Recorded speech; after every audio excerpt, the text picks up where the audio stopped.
Hello hello, আশা করি সবাই ভীষণ ভালো আছেন। আবারও একটা নতুন ব্লগে সবাইকে জানাই অনেক ওয়েলকাম।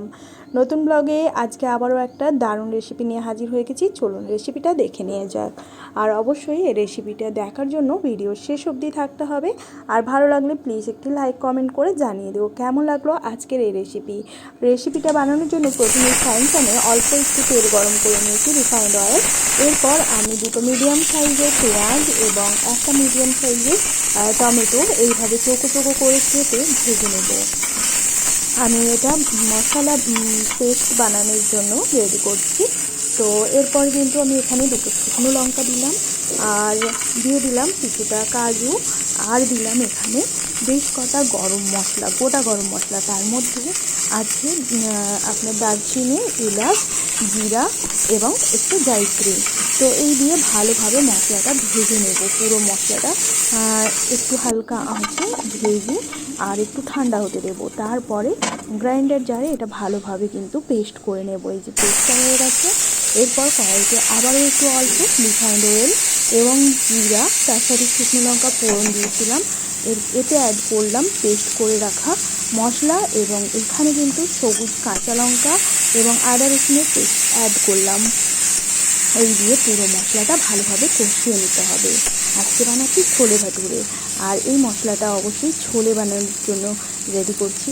তো আপনারা কি এইভাবেই ছোলে বানান সেটা অবশ্যই জানাবেন। না বানিয়ে থাকলে একবার ট্রাই করে দেখুন, দারুণ খেতে হয়।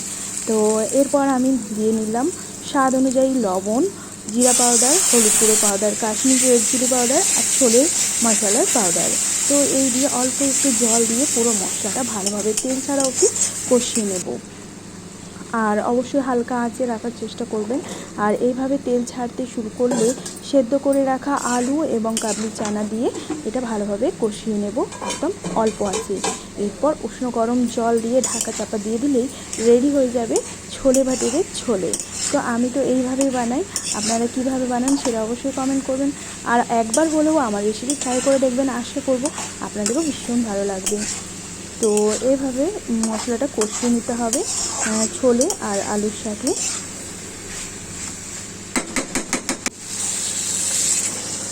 যেহেতু আগে থেকেই ছোলা আর আলুটা সেদ্ধ করে রেখেছিলাম, উষ্ণ গরম জলটা দেওয়ার পর কিছুক্ষণ রাখলেই কিন্তু এই ছোলার তরকারিটা রেডি হয়ে যাবে।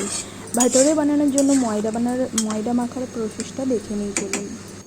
সাধারণত আমরা যেমন লুচির ময়দা মাখি সেরকমভাবেই মাখলে হবে, শুধু এর সাথে আমি অ্যাড করেছি টক দই। তো আমি এখানে ময়দা মাখানোর জন্য লবণ, চিনি আর রিফাইন্ড অয়েল তো নিয়েইছি, তার সাথে অল্প একটু টক দই নিয়েছি। তো টক দইটা দিলে কি হয়, ভাটুরেগুলো বেশ ফুলে ওঠে এবং অনেকক্ষণই সফট একদম নরম তুলতুলে থাকে। তো এইভাবেই কিন্তু ভাটুরের জন্য ডোটা তৈরি করবেন। আর অবশ্যই কিছুক্ষণ বলতে 15-20 মিনিট এটা রেস্টে রাখার পরে ভাটুরে বানালে কিন্তু বেশি সুস্বাদু হয়। তো এই ছিল আজকের আমার এই দুটো রেসিপি। কেমন লাগলো অবশ্যই জানাবেন কমেন্ট করে। আজকের এই রেসিপি দুটি কেমন হয়েছে সেটা অবশ্যই কিন্তু কমেন্টের মাধ্যমে জানাতে ভুলবেন না। আর ভালো লাগলে তো লাইক শেয়ার করবেন। তার সাথে আমার চ্যানেলের যদি নতুন বন্ধু হয়ে থাকেন তাহলে অবশ্যই কিন্তু চ্যানেলটি সাবস্ক্রাইব করে পাশে থাকার অনুরোধ রইল। ধন্যবাদ পুরো ভিডিওটা দেখার জন্য। এইভাবেই বন্ধু হয়ে পাশে থাকবেন সবাই।